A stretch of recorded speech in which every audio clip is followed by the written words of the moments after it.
शव्वाल के रोजे।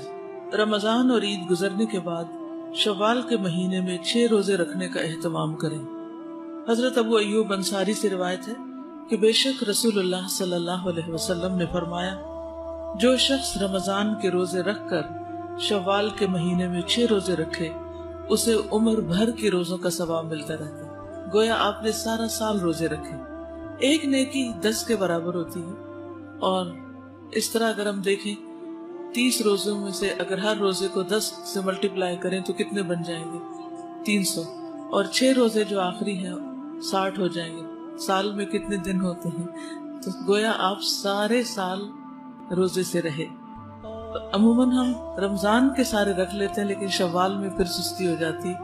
तो आपने पहले से ही नियत कर लेनी है और प्लान भी कर लेना कि कब रखने, ताकि उस टाइम को आप फिर और चीजों से फारिग रखें। एक और जगह पर फरमाया, रमजान के रोजे 10 महीने और शव्वाल के 6 रोजे 2 महीनों के बराबर हैं।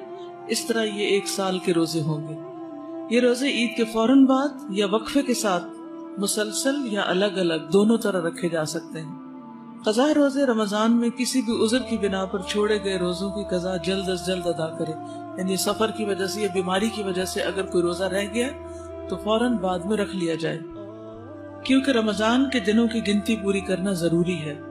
लेकिन ये रोजे शव्वाल के नफली रोजों के अलावा रखे जाएंगे। यानी ये नहीं कि आप शव्वाल के और कज़ा रोजे इकट्ठे कर दें।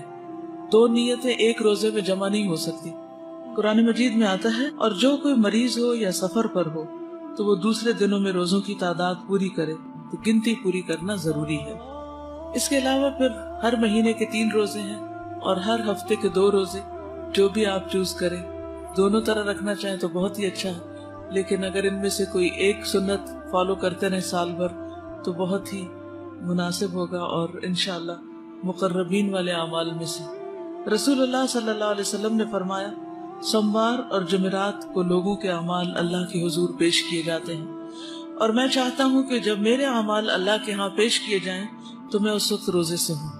और हर महीने में 3 रोजे रखना, उसका क्या अजर व सवाब है? वो दिल के कीने को दूर कर देता है। 3 कौन से दिन? 13, 14, 15। ठीक है।